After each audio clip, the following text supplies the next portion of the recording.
Feliz sábado y bienvenidos a la escuela sabática. Antes de nada me voy a tener que disculpar un poquito porque estoy un poco medio resfriado y a lo mejor voy a tener que hacer alguna expresión extraña.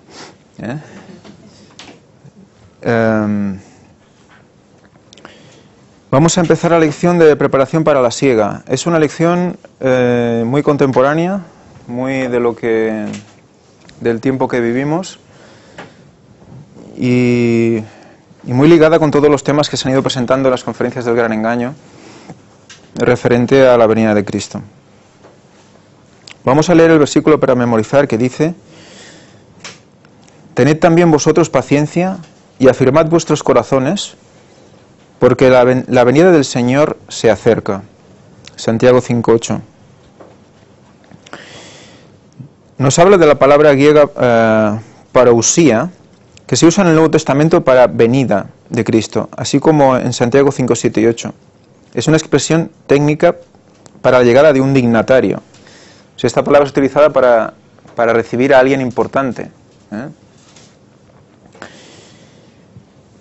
Por lo tanto, dice que había unos preparativos previos para estos gobernantes. Dice, por lo tanto, si ya se preparaban para estos gobernantes terrenales, ¿cómo debemos prepararnos nosotros para este gran gobernante celestial, para el Rey de Reyes y Señor de Señores? También dice, ¿pero cómo hacemos esa preparación cuando no sabemos el día ni la hora? Mateo 24, 36. Esto lo hace en alegoría, pues evidentemente, a que no sabemos el día y la hora, aunque sabemos otras cosas referentes a la venida de Cristo, a la época de la venida de Cristo. ¿Qué significa ser paciente y afirmar nuestros corazones? ¿Cómo se relaciona esto con la idea de lluvia temprana y tardía de Santiago 5:7? Aunque el contexto parece ser el fin del tiempo, yo cuando leí esto me volví a leer el texto y digo, a ver si hay ambigüedad en el texto y no es el fin del tiempo, porque digo, a ver si estamos aquí, si lo estamos liando. El mensaje básico es relevante para los creyentes de cualquier época, eso desde luego. En nuestra vida afrontamos pruebas y sufrimiento que nos llaman a estar firmes en la fe, como los profetas de antaño, pero este parece ser, no lo entiendo. Porque vamos a leer Santiago 5:7 y vamos a leer 5:7 y 8. Dice, por tanto, hermanos, tened paciencia hasta la venida del Señor. Mirad cómo el labrador espera el precioso fruto de la tierra, aguardándolo con paciencia hasta que reciba la lluvia temprana y la tardía. Tened también vosotros paciencia y afianzad vuestros corazones, porque la venida del Señor está cerca. ¿Está emplazado al último tiempo o no está emplazado al último tiempo? Parece ser el fin del tiempo, dice. Por supuesto, cuando los apóstoles recibieron este mensaje, quedaba mucho para el final del tiempo. Pero es lo que hemos dicho siempre, ¿no? Dios les daba la información que necesitaban en ese momento para mantener su esperanza viva. Entonces, vamos a analizar primero lo que en el tiempo de la época de los hebreos, igual que ahora, se entiende como la siembra y la cosecha. Recordemos que en la época de la siembra, la época de la siembra se daba en la época de otoño, y la época de la recogida empezaba en primavera. Y esto lo asociaban con dos lluvias: la lluvia temprana, que sería la que se producía en octubre-noviembre, y la lluvia tardía, que es la que se producía en primavera. Y fijaros cómo es curioso que al principio del año que nosotros conocemos se da la lluvia tardía y en cambio en otoño se da la lluvia temprana. O sea, todo era en relación a la cosecha. Y diréis, bueno, pero es que hay cosechas que se recogen en primavera, hay otras que se recogen a finales de primavera o verano, y luego hay otras como la uva que se recoge en finales en otoño. Entonces, ¿Por qué concretamente esa cronología, ¿no? Siembra en otoño, fruto en primavera. ¿Sabéis cuál es el primer fruto que se recoge de la tierra en primavera? La cebada. ¿Sabéis cuál es el fruto o cuál es que marca el principio del año? La cebada. Cuando la cebada está aviv, entonces se busca la primera uña de luna nueva y ahí empieza el año. O sea que todo el devenir del año depende de esa cosecha concreta. En la lección de hoy no vamos a hablar expresamente de la cebada porque hay mucho que hablar de la cebada y si Dios quiere y se puede preparar, se presentará, pero cuando analicemos en las conferencias del Gran Engaño el significado de las palabras en hebreo de estas lluvias, entenderemos esa cebada, la importancia que tiene, la relevancia que tiene, tanto representándonos como pueblo, como el uso que hizo Jesús mismo de esa cebada. Porque hay fiestas de primavera que se hacían con la recogida de la primavera, que era de esa cebada. Por ejemplo, en la Pascua se cogía pan y se partía y ese pan era de cebada. Las primicias que se mecían era de cebada. Y ahí estaban representando ¿a quién? Al mismo Jesucristo. O sea que esa cebada tiene un gran significado. Entonces, si vamos a la lección del domingo, que nos dice en espera de la lluvia, nos explica un poco este rol de las lluvias. Y si volvemos a leer Santiago 5:7, nos muestra cómo ese labrador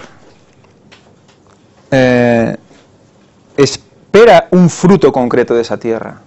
Y lo espera con paciencia, porque primero tiene que recibir una lluvia temprana y luego tiene que recibir una de tardía. Si no, ese fruto no madura adecuadamente. Y esto nos dice la lección que lo comparemos con diferentes textos paralelos. Por ejemplo, en Deuteronomio nos habla del fruto de la tierra. En Jeremías 5:24 nos habla de que después de la lluvia tardía tenemos tu grano, tu vino, tu aceite. Nos recuerda 3 cositas después de la lluvia tardía.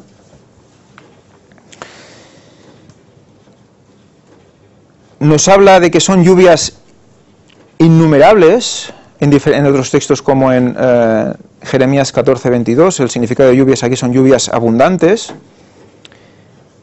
Y en Joel 2:23 nos habla de una lluvia concreta que está traducida, que está en hebreo sería moré.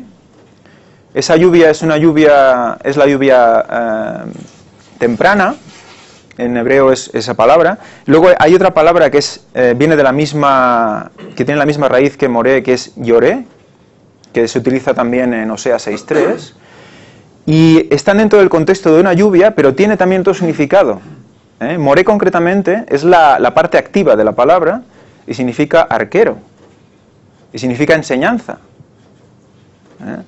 Y recordad esas constelaciones con el arquero también. Y cuando venga Cristo en su gloria, esas saetas que irán eligiendo y llevándose con las flechas, es como el fuego que le precede, va eliminando a los impíos y se lleva a los suyos en su venida. O sea, es como si saeteara, como si eligiera en su venida. Recordad también la profecía de Ezequiel, cuando vienen los ángeles destructores y al que tiene el señal en la frente se lo llevan y a los otros los atacan con armas destructoras, ¿no? O sea que tenemos que tener en cuenta que después de esa lluvia tardía pasa algo. Y tenemos que estar preparados para que cuando eso pase nos recojan. Cebada también tiene el significado, tiene una alegoría al sentido de recoger. O sea que también esa cebada en ese momento concreto nos va a decir que tenemos que estar preparados para que nos vengan a recoger, para que nos recojan. O sea que todo tiene un significado en torno a ese punto concreto.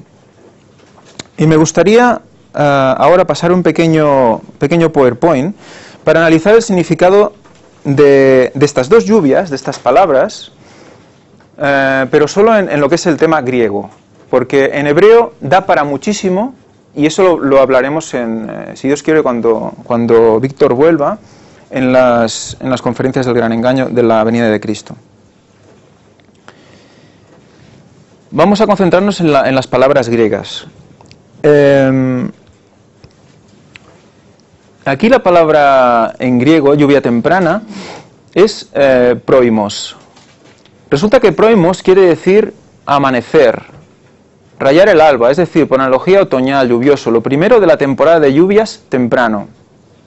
O sea, ya tiene un concepto de amanecer. Quedaros con esto, porque va a ser interesante el concepto. Viene de proi, que es adverbio de G4253, que es a la aurora. Y por implicación, la vigilia del amanecer. O sea, dentro del amanecer, lo primero de todo. Y viene de pro, que quiere decir ante, enfrente, antes de, figurativamente superior, a antes de, delante de, ante todo. O sea, lo primero de todo, antes que todo. En composición retienen los mismos significados. O sea que esta es la palabra para lluvia temprana. Y luego, lluvia tardía nos va a dar una connotación, pues, opuesta. Más tarde, también lluvia tardía, y viene de opse, me la entidad de tardanza, tarde en el día, y que también quiere decir noche en otros puntos de la Biblia. En la concordancia Strong, después de los dos puntos, siempre nos ponen palabras, zonas de la Biblia en las que esa palabra en hebreo está dicha de diferentes maneras. Entonces ahí ves que después de los dos puntos pone que también se puede entender esta palabra como noche. También tenemos opiso, que también nos hace una situación de tiempo o lugar, pero que nos hace como retroceder en el tiempo, volver en el tiempo atrás. O sea, volver ¿hacia dónde? Hacia los inicios. Si seguimos con el significado y vamos tirando de las palabras, tenemos opis, que habla de fuente, tiene el concepto de fuente, de detrás, como aspecto seguro, o sea, de dónde proviene, o sea, cuál es la fuente de esto.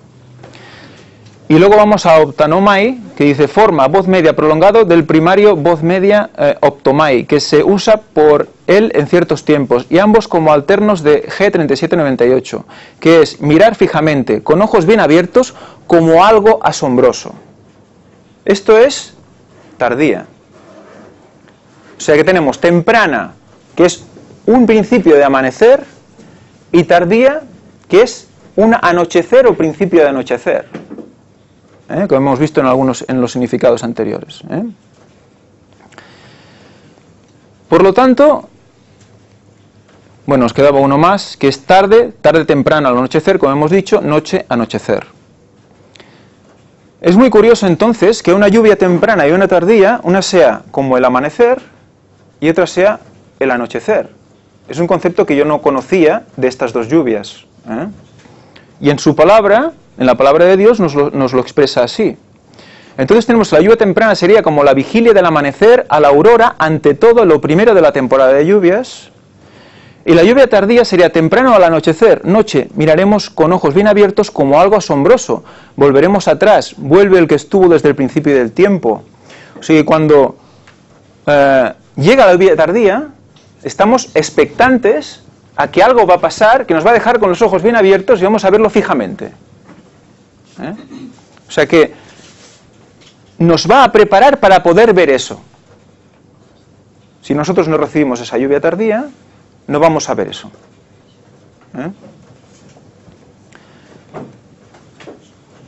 Así como en resumen, la lluvia temprana sería un amanecer y la lluvia tardía un anochecer. Y si la lluvia tardía está relacionada con los momentos previos a la venida de Cristo, es el anochecer de los tiempos que conocemos. Entonces la lluvia tardía está representando el amanecer de los tiempos. Y dices, ¿cómo cuadra eso en medio de un año? Pues es como si nos comparara un día con toda la historia de la humanidad. El amanecer del tiempo y el anochecer del tiempo. Pues eso me llevó a la memoria que yo había hecho una línea de tiempo que ahora vamos a analizar, que algunos de vosotros ya conocéis porque os las envié para que me la criticarais y bueno, surgió efecto. Pero antes de leerla vamos a leer estos textos de la hermana White, donde nos va a situar por dónde vamos a empezar a leer la línea de tiempo, que dice: Conflicto de los siglos, página 370. Así que los que estudian la palabra de Dios pueden confiar en que encontrará indicado con claridad en las Escrituras el acontecimiento más estupendo que debe realizarse en la historia de la humanidad. Ese acontecimiento, como ya sabéis, es la venida de Cristo, por lo tanto está claramente explicado en las Escrituras. Seguimos, una profecía significativa. A la mitad de la semana hará cesar el sacrificio y la ofrenda. En el año 31 después de Cristo, 3 años y medio después de su bautismo, nuestro Señor fue crucificado. Con el gran sacrificio ofrecido en el Calvario, terminó aquel sistema de ofrendas que durante 4000 años había prefigurado el Cordero de Dios. El símbolo se encontró con la realidad y todos los sacrificios y oblaciones del sistema ceremonial debían cesar. Por lo tanto, vamos a empezar a estudiar esta línea de tiempo a partir del año 31 después de Cristo, donde ella nos cuadra que son 4000 años desde el primer sacrificio. Por lo tanto, aquí tenemos ese punto concreto. Podéis ver hacia la derecha, en la línea roja sería la era común. Se entiende la era común como los años que conocemos habitualmente. Veis aquí no se ve el reflejo. ¿Veis la línea roja? Que veis el año 27 después de Cristo, cuando Jesús es bautizado, y 3 años y medio después, en la primavera del año 31, es cuando Cristo muere. Pues primero vamos a ir hacia atrás en el tiempo, porque hemos visto que nos cuadraba 4000 años hasta el primer sacrificio. Pues si seguimos esa línea naranja que pone 4000 en la parte inferior, nos vamos a ir 4000 años hacia atrás, y vamos a llegar a este punto concreto, 3970 a.C., primavera. Porque son 4000 años justos, vamos de primavera a primavera. Por lo tanto, en la primavera de ese año, resulta que hay el primer sacrificio. Es una primavera teórica, en el sentido de puramente temporal, no de estacional. Porque en el momento de la creación, pues todo era al mismo tiempo, la misma estación, pero es solo para situarlo de manera hipotética, ¿de acuerdo? Solo a nivel de tiempo.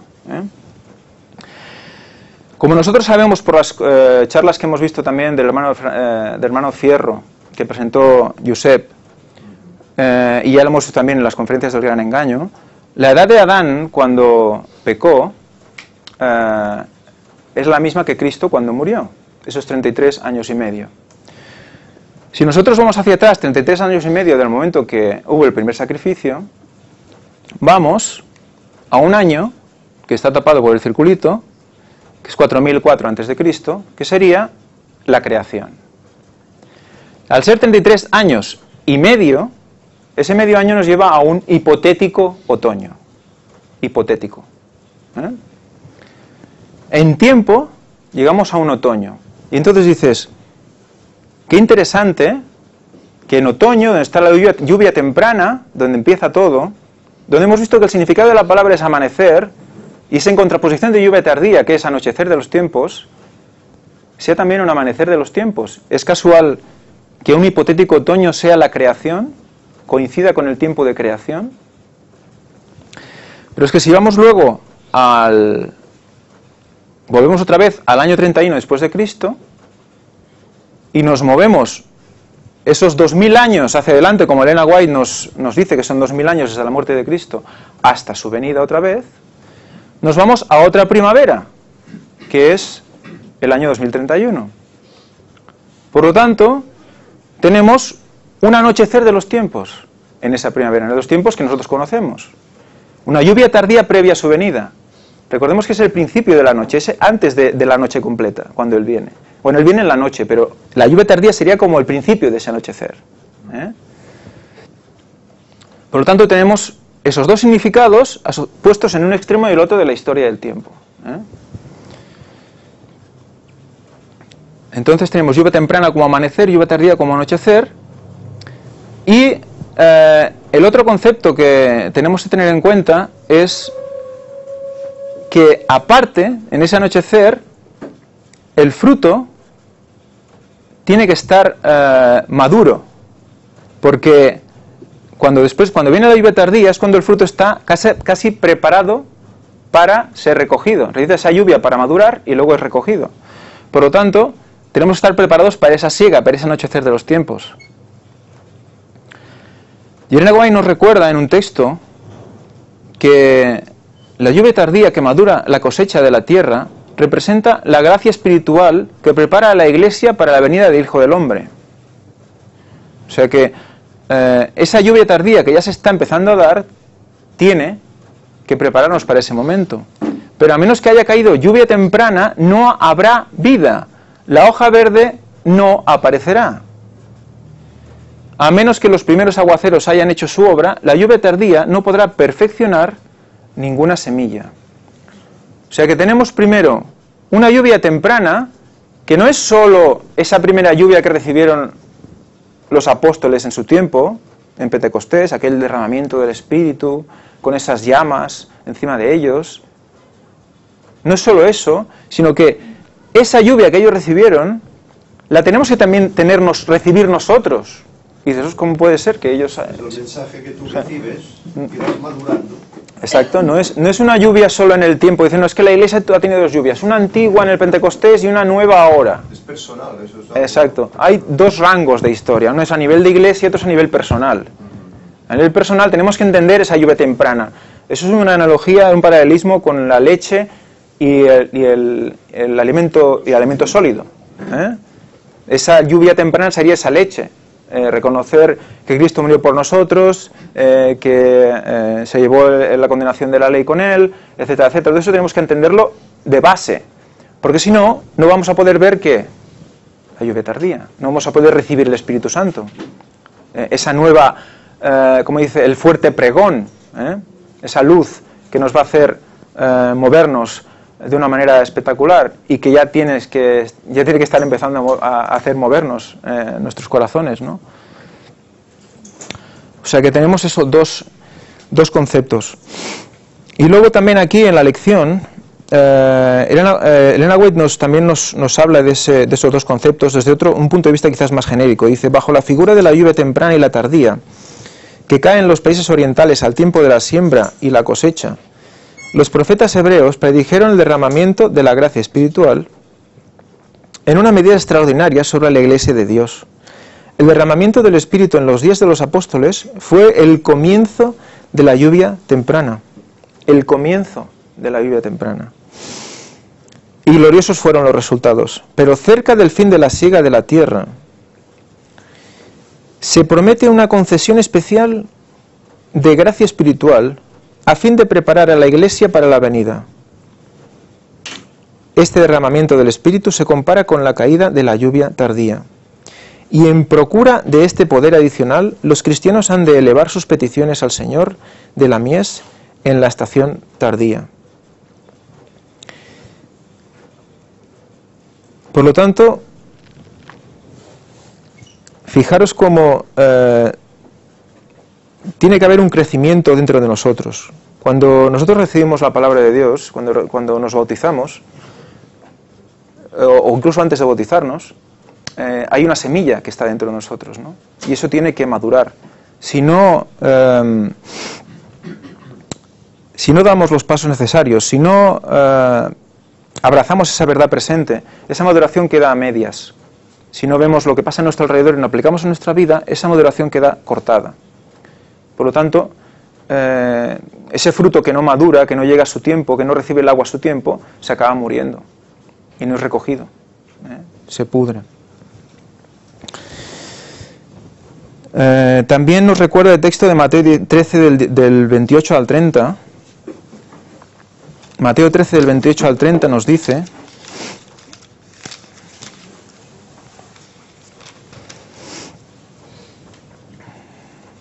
Él les dijo: un enemigo ha hecho esto. Y los siervos le dijeron: ¿quieres pues que vayamos y la arranquemos? Aquí hablan de ¿qué? De la cizaña y el trigo, ¿eh? Recordad. Él les dijo: no sea que al arrancar la cizaña arranquéis también con ella el trigo. Dejad crecer juntas las dos cosas hasta la siega. Y al tiempo de la siega les diré a los segadores: recoged primero la cizaña y atadla en manojos para quemarla, pero el trigo recogedlo en mi granero. Fijaros también cómo en otros textos, creo que es Mateo 13:39, pero no lo tengo aquí apuntado. Lo que tengo apuntado es lo que dice, pero no tengo apuntado el texto. Nos habla de cómo ese crecimiento se da primero en tallo, luego en espiga y el tercero, fruto abundante. Fijaros como siempre son como tres estadios, ¿no?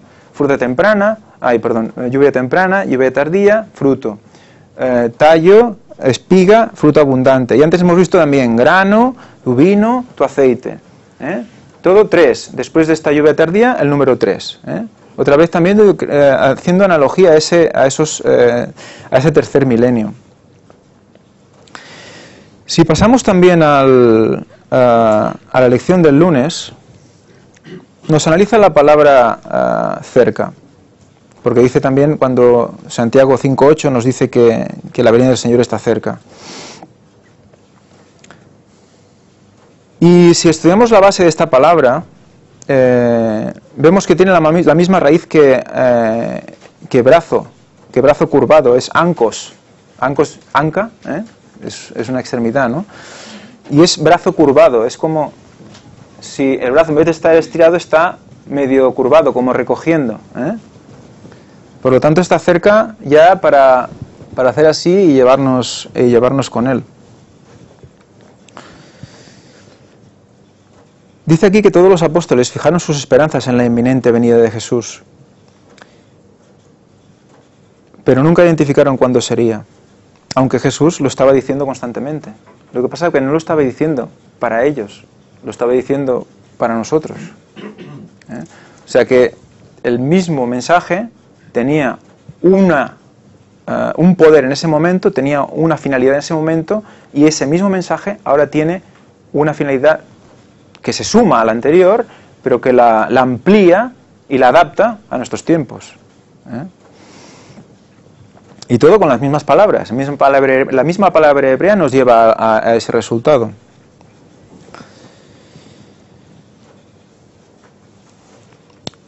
Como nosotros, ellos querían saber cuándo sería, pero Jesús explicó que no era bueno que ellos conocieran esa información.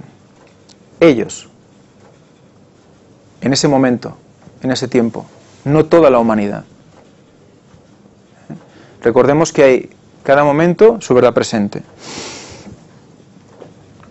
Y eso lo digo porque es curioso que también en la lección nos recuerda las palabras de 2 de Pedro 1:12, donde nos habla de que debemos estar confirmados en la verdad presente, pero en la lección solo nos dice estar confirmados en la verdad y no ponen presente, en la verdad. Pero es que Pedro se concentra justo en ese, además que ese capítulo está entero lleno de profecía para el tiempo final, nos encuadra en la verdad presente. Por lo tanto, está otra vez encuadrado en el tiempo final.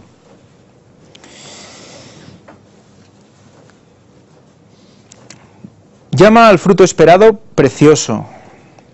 Tenemos que vernos nosotros como ese fruto, esa cebada que se recoge y se eleva en las primicias. También tenemos que vernos como ese fruto que es recogido también para el granero.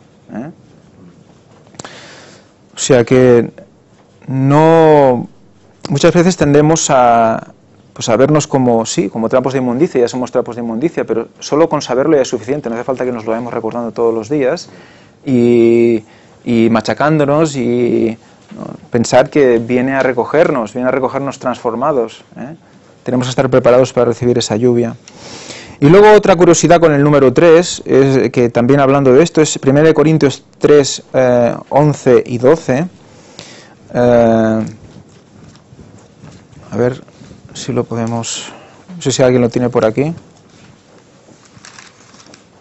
1 Corintios 3, 11 y 12, que dice: porque nadie puede poner otro fundamento que el que está puesto, el cual es Jesucristo. Y si alguien edifica sobre este fundamento oro, plata, piedras preciosas, madera, heno, paja, la obra de cada uno se hará manifiesta, porque el día la declarará, pues por el fuego será revelada, y el fuego mismo probará la calidad de la obra de cada uno. Si en los cimientos, que es Jesucristo, edificamos con madera, heno y paja, o edificamos con, como dice aquí, oro, plata y piedras preciosas, cuando llega el fuego, ¿qué pasa? ¿Qué pasa con la madera, el heno y la paja? Se queman. ¿Eh? Madera, heno, paja, 3, oro, plata, piedras preciosas. ¿Eh? Un trío para salvación, para perdición y un trío para salvación. ¿Eh? Por lo tanto, podemos asociarlo a la Trinidad pagana también y a la Trinidad real, pero también el hecho de que cuando llegamos al tercer milenio, en ese punto, cuando Cristo viene, hay alguien que ha construido mal sobre el mismo fundamento. Y fijaros que es el mismo fundamento, ¿eh? O sea, que han cogido la palabra de Dios y lo han hecho un poco a su medida, ¿no? Muy bien, pues seguimos en la lección. Nos hace reflexionar también aquí Santiago 5:9, que dice, después de decirnos todo esto, después de recordarnos la lluvia temprana y tardía, y que debemos tener paciencia, dice: hermanos, no os quejéis unos contra otros, para que no seáis juzgados. Mirad, el juez está ya a las puertas. ¿Eh? En otras Biblias pone a la puerta, o en la puerta, o delante de la puerta. Entonces, ¿en qué puerta está esperando? ¿Eh? Hay unos textos de Elena White que no me ha dado tiempo a recopilar. Bueno, hay un texto concreto que dice que cuando Cristo acaba el juicio investigador, se cambia y luego tiene un trayecto hacia el oriente para prepararse para la venida. Y ese trayecto dura unos días, cierto tiempo, dice. Cierto número de días, creo que dice, algo así. O sea que se va a preparar y se pone, ¿dónde? En la puerta preparado. ¿En qué puerta? En Orión preparado. En Orión preparado para venir. ¿Eh? O sea que, fijaros cómo es, una vez más, extremadamente literal la palabra de Dios. ¿Qué quejas y rezongos? Bueno, yo no había oído nunca rezongos, pero me imagino lo que puede ser. ¿Alguien sabe lo que quiere decir? Quizás... Queja y ya está, ¿no? Enfadarse, en serio, sí. ¿Qué quejas y rezongos tuviste contra otros o aún contra la Iglesia? Y tal vez con buena razón. O sea, nos podemos enfadar y teniendo razón. Pero ese enfado que sale no viene de Dios. La pregunta es, ¿cómo los manejaste? ¿Con mansedumbre, humildad y perdón? ¿Cómo fuiste perdonado por Dios? Perdón, sí, ¿cómo fuiste perdonado por Dios? ¿O según las normas del mundo? Tendemos a, bueno, tomar nuestras decisiones en función del juicio mundanal, ¿no? Es decir, esto es justo, esto es injusto. Además, nos venden una justicia mundanal y nosotros estamos mediante películas y mediante incluso canciones, mediante todo, estamos como absorbiendo constantemente una justicia mundanal. Y entendemos que es lícito dejar a alguien porque me ha hecho esto, en un matrimonio, por ejemplo, es lícito, yo qué sé, devolverle una paliza a otro porque me ha dado una, y cualquier película que tú ves, la venganza es la base de la trama, la venganza de cualquier tipo, incluso con muerte, y se justifica el asesinato por venganza. O sea que ahí es lo que un poco nos quiere hacer reflexionar todo esto, que estamos ahí, estamos a las puertas y no podemos estar pendientes de estas cosas. Y aquí hay un resumen interesante de Santiago, que parece mentira que una epístola tan corta nos haga reflexionar sobre tantas cosas. Por lo que leímos antes en esta epístola, parece que había desafíos serios entre los creyentes, incluyendo favoritismo. Santiago 2, del 1 al 9, malos pensamientos, Santiago 2, 4, hablar mal los unos de los otros, 3, 11 al 4 y 4, 11, envidia, 3, 14, pleitos, mundanalidad. Y en forma consistente, Santiago nos dirige a soluciones profundas de estos problemas. La fe, la palabra implantada, mirar la ley de la libertad, perseverancia y sabiduría celestial, gracia, manos y corazones puros. Él también insiste en que haya expresiones externas de la operación interna de Dios, o sea, las obras, incluyendo visitar a los afligidos y olvidados, mostrar misericordia y sembrar paz en vez de discordia. Y aquí nos hace una pregunta, dice, mientras esperamos el retorno del Señor, ¿qué maneras positivas puedes emplear para animar y elevar a otros? Muchas veces no sabemos qué hacer. Estamos como, bueno, tengo tiempo y, bueno, no sé qué... Otras veces no tenemos mucho tiempo, pero a veces que tenemos tiempo y no sabemos qué hacer. Y no sabemos qué dirigir, no sabemos a qué dirigir nuestro tiempo.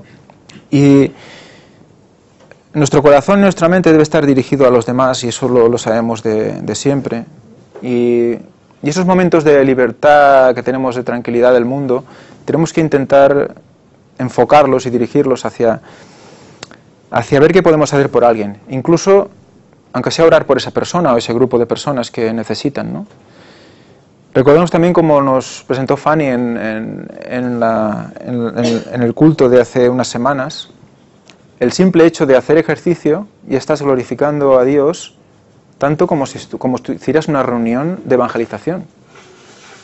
O sea que incluso en la soledad absoluta, en el aislamiento absoluto, puedes glorificar a Dios y hacer algo, porque en definitiva indirectamente también lo estás haciendo por los demás. Cuando tú te mantienes en forma, ya directamente estás presentando una imagen a los demás de vigor y de salud. Por lo tanto, siempre podemos hacer algo en cualquier situación.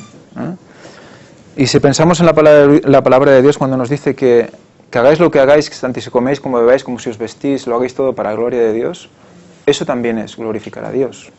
Cualquier detalle de vuestra vida es glorificar a Dios. Por lo tanto, no vale la excusa de los dos extremos. Uno es decir, es que yo no sirvo para nada porque no hago nada y es que parece mentira que con el tiempo y no hago nada y no hago nada y no hago nada y te vas machacando y no hago nada por los demás y no me pongo a predicar y no... Bueno, pero seguro que puedes hacer otras cosas que quizás no son predicar, pero que van a glorificar a Dios y van a llegar a los demás, incluso más que una predicación, porque tu don quizás sea otro, ¿no? Yo quería apuntar algo que estabas diciendo acerca de la preparación, de lo que hablé hace, estos 2 sábados anteriores, y es que entiendo la lógica de por qué Elena White dice que al momento de hacer actividad física estamos glorificando a Dios como que estuviéramos haciendo una reunión de evangelización, es porque sabemos que todo va conectado, como lo hemos estado viendo y lo seguiremos viendo, que la parte mental con la parte física y la parte espiritual van entrelazadas, y entonces si hacemos una de las tres, pues las otras van a venir que por sí solas. Entonces hay esa interrelación que es lo que yo he querido tratar de exponer, y voy a seguir exponiendo para que veamos que sin una no estamos haciendo nada. Necesitamos las tres. Todo, sí. Es que es todo o nada, ¿eh? A ver, con Jesús, con Dios, es siempre todo o nada. Es conmigo contra mí. O sea, no hay grises, ¿eh? Aunque nos empeñemos en definir un gris, no hay grises. Entonces, si queremos recibir la lluvia tardía, hay que prepararse. Y eso es, la preparación empieza por ahí. Muchas veces que decimos, ¿qué puedo hacer yo? Venga, a ver qué puedo hacer, ¿qué? Pero es que, ¿qué hace? Solo tenemos que pensar en qué Dios puede hacer conmigo. Y lo que puede hacer contigo, lo puede hacer si tú estás en condiciones para que lo pueda hacer. Entonces nos dice Elena White que nuestro trabajo consiste en estar en las mejores condiciones posibles para que Dios pueda actuar en nosotros. O sea, ese es nuestro trabajo. Todo el resto ya vendrá por el Espíritu Santo, ya vendrá por Él. Entonces nuestra conexión será diferente, nuestro entendimiento de las señales alrededor nuestro serán diferentes, y seremos capaces de escuchar la respuesta, ¿eh? Que muchas veces oramos y nos enfadamos porque no escuchamos una respuesta, ¿no?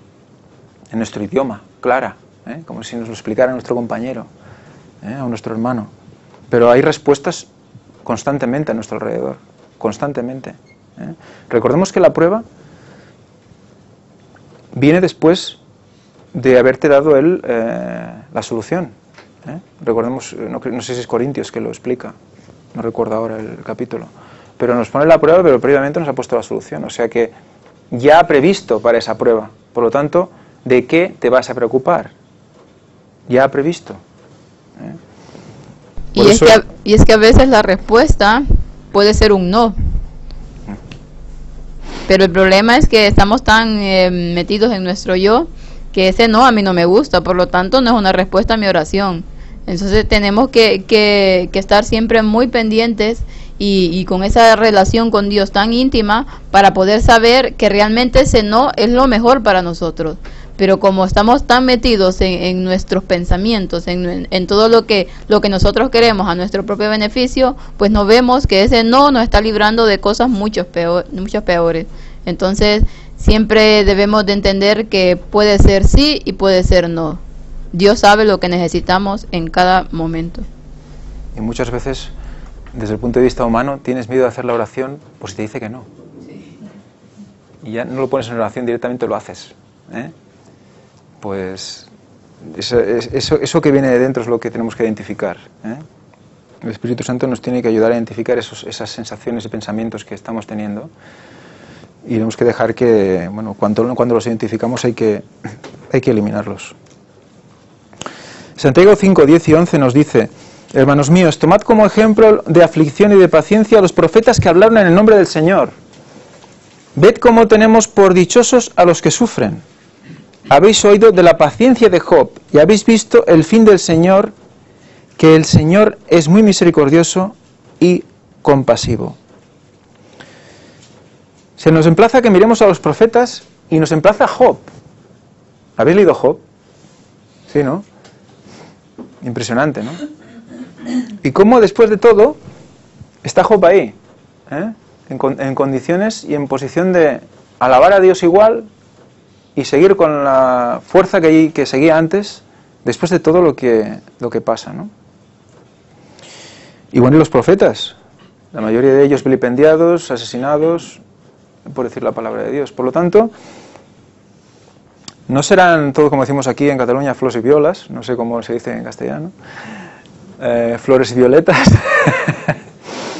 O sea, pues eso, abrir y cerrar de ojos, o no sé cómo es la expresión. No será todo fácil.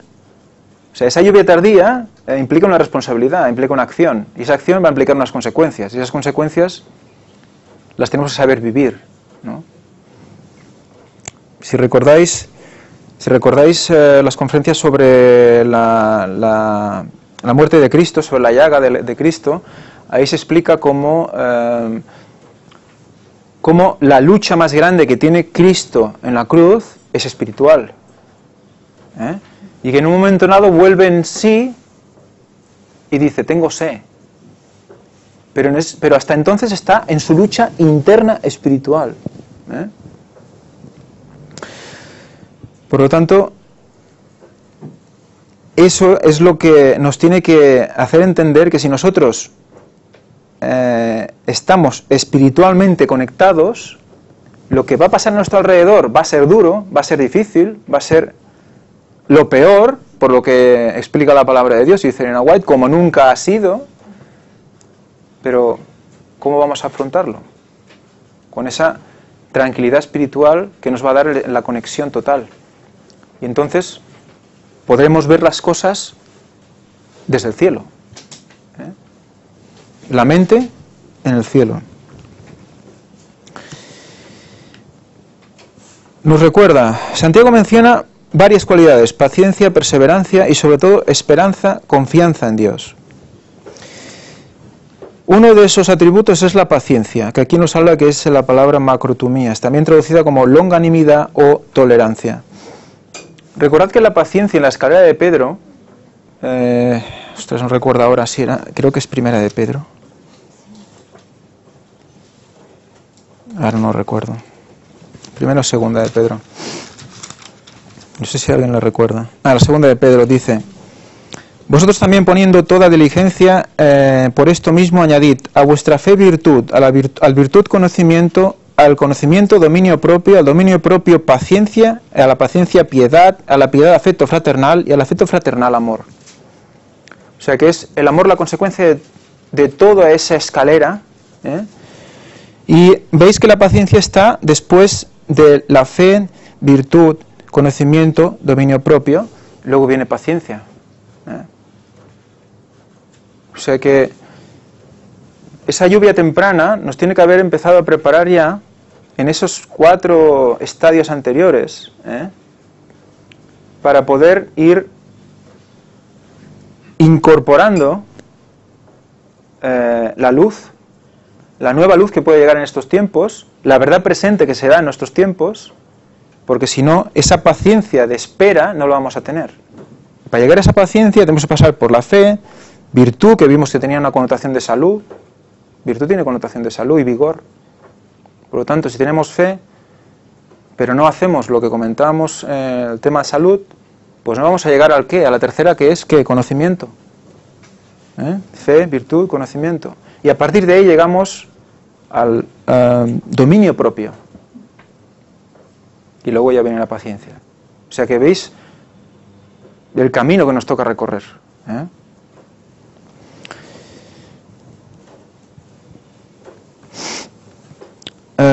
Los profetas soportaron todo su sufrimiento por Dios con paciencia. Entonces, ¿qué es lo que les mantenía a los profetas con la esperanza de seguir adelante? ¿Qué es lo que les movía a seguir en la fe? Que hemos visto al principio. ¿Qué esperanza tenían? El galardón. Pero concretamente, ver a Cristo venir. Esa es su esperanza. Eso les mantuvo fuertes en su momento. Y eso nos tiene que hacer fuertes ahora también.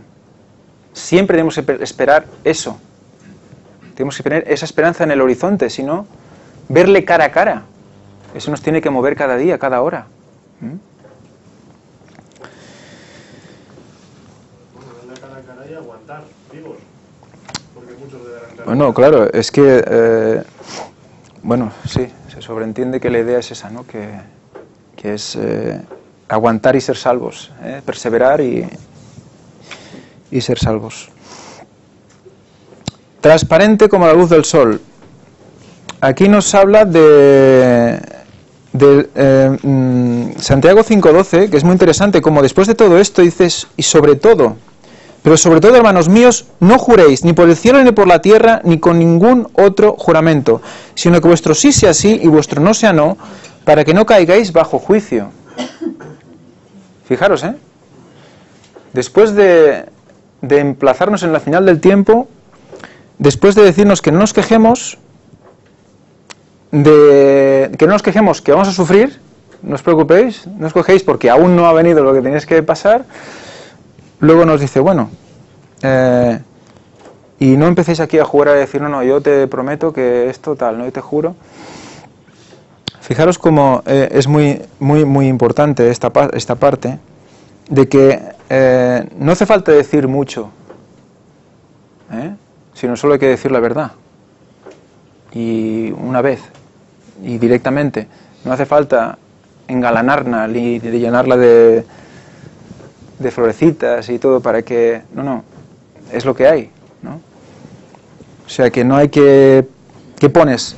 Pones tu cuerpo como decimos pañora, como empeño, a cambio, o pones tu mente a cambio, como ofrenda para que te crea la otra persona.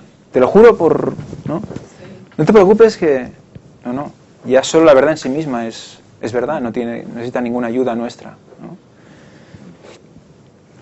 Pero también nos recuerda que el no juréis no está dirigido a los juramentos judiciales, porque recuerda que al mismo Jesucristo le conjuraron por el Dios viviente. Te conjuro por el Dios viviente. Por lo tanto, en ese momento sí que Él responde.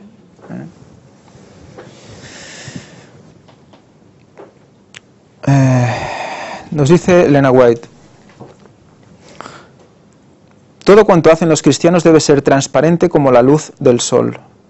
La verdad es de Dios. El engaño, en cada una de sus muchas formas, es de Satanás.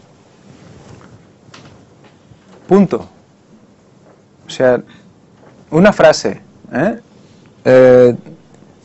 La verdad es de Dios. El engaño de Satanás. Por lo tanto, todo lo que se dice, todo lo que se escucha, todo lo que se hace o lo que se recibe, solo viene de una o de otra. Lo otro son excusas, ¿no? Y fijaros cómo tenemos una tendencia natural a las excusas. No sé si... Bueno, yo recuerdo más antes que ahora, gracias a Dios. Es una cosa que me salía innata. O sea, yo recuerdo que mentía por defensa. En defensa propia mentía. Y te decían algo y... No, ha sido el otro. Y siempre ese miedo. ¿A qué? Y sale de dentro, ¿eh? Eso es una cosa que ni te la piensas. Y recuerdo cuando estaba en medio de mi transformación espiritual y un poco analizándome, y recuerdo que, bueno, y aún hace poco, una situación de estrés y que te sale una de estas cosas y dices, pero tío, que has mentido. Y dices, ¿pero esto qué es? O sea que está ahí metido, ¿eh? Y Satanás lo sabe y busca ese pecado que tenemos heredado y el que hemos ido acariciando durante toda nuestra vida. Es que necesitamos desaprender todo lo aprendido en toda nuestra vida, porque incluso que hemos nacido bajo el mensaje, alrededor de nuestra vida no hemos llevado las cosas como las debiéramos llevar. Y entonces, ¿qué pasa? Que todo eso malo que has estado cultivando durante tanto tiempo, y cuando estás en un punto de que realmente tienes que definirte si sigues por ese camino o te vas por el camino que te marca Dios. Pero va a pasar que en ciertas ocasiones, pues eso arraigado tanto tiempo ahí te va a brotar. Entonces por eso necesitas estar limpiándote tanto mental y física y espiritualmente, limpiándote de todas aquellas cosas. ¿Qué pasó con Pablo? Recordemos que Pablo, su conversión fue en el instante que Dios le habló y le dijo que a quién perseguía. Inmediatamente él le dijo, ¿qué voy a hacer, Señor? Pero se fue, 3 años al desierto a desaprender todo lo que había aprendido. Era un hombre sincero, pero que todavía sabía que tenía arraigado y que traía de atrás todas aquellas cosas que no estaban bien, y tuvo que irse a aprender a desaprender todo lo de Cristo. En la White habla de los de la hora onceava y dice que son los que tendrán que desaprender y aprender más rápido, Tendrán que hacerlo muy rápido, desaprender y volver a aprender. Y por eso también nos recomienda irnos al campo, porque es una manera interesante es como un limpiador. Dice Elena White que el poder de Dios permea la naturaleza. Permear quiere decir que impregna y traspasa por lo tanto, estando en la naturaleza, recibimos de cierta manera ese poder, ¿no? Y para acabar la lección del viernes, vamos a leer lo que nos habla aquí de Elena White, que dice: aguardar con paciencia, confiar cuando todo parece sombrío. Es la lección que necesitan aprender los dirigentes de la obra de Dios. El cielo no los desamparará en el día de su adversidad.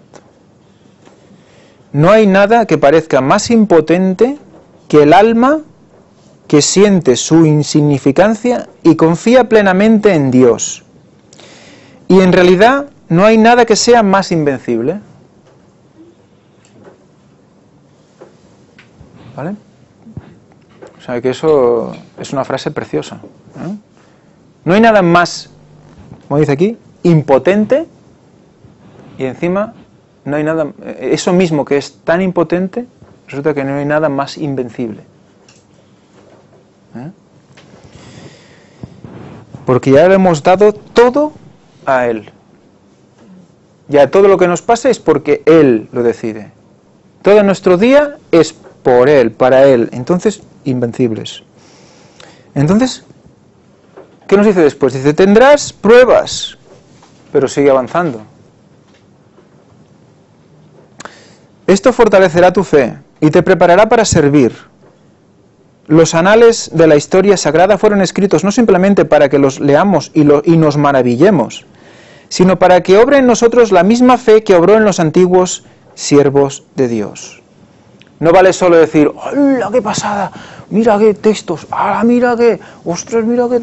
No vale solo eso. No vale alucinar con la palabra de Dios si luego no aplicamos eso en nuestra vida. Y fijaros aquí, porque dice esto, dice, en realidad no hay nada más invencible. Entonces, cuando tenemos una prueba, una adversidad, y estamos en Cristo Jesús, ¿nos olvidamos de que somos invencibles? ¿Nos olvidamos? Puestos en situación, ¿somos invencibles? Por lo tanto, eso que estamos viviendo realmente, si ya Cristo absorbió toda la condenación del pecado, porque la condenación de la ley, Él nos libra. Entendemos esto, ¿no? Él absorbe esa condenación. Todas las consecuencias del pecado las absorbe Él. Si las absorbe Él, ¿qué estamos haciendo nosotros sufriendo por ello? 2 veces. A ver, Cristo sustituye, no dobla, sustituye. Por lo tanto, tú ya no, Él sí, tú no. Entonces, ¿por qué estamos viviendo esa situación? Es un estado hipnótico. Es un estado en el que Satanás nos imbuye a pensar que estamos perdidos. Nos dice que somos impotentes, sí, pero además de impotentes somos inútiles, no podemos hacer nada y nadie nos va a ayudar. Esa situación que tienes es la que es, espabila. A ver qué vas a hacer ahora. Nos quiere apartar del pensamiento de que ya Cristo lo hizo. En la White nos recuerda que Cristo vino a vivir la vida que nos hubiera tocado vivir a nosotros. Para que nosotros viviéramos la vida que le hubiera tocado vivir a Él. Eso nos dice Elena White. O sea, que nos cede los privilegios del mismo Dios en la tierra. O sea, que debemos vivir con gozo, con tranquilidad, en la salvación, con esperanza, pero en cambio estamos envueltos en preocupación, hipnotizados. Estamos hipnotizados y tenemos que despertar. Por eso nos habla en White del despertar. Tenemos que abrir nuestros ojos y ver, pero ver con los ojos del Espíritu, ver más allá de esa desgracia o de ese agobio. Pues nada más, solo es esa reflexión. No sé si alguien más quiere decir alguna cosa. ¿No? Pues entonces, feliz sábado a todos.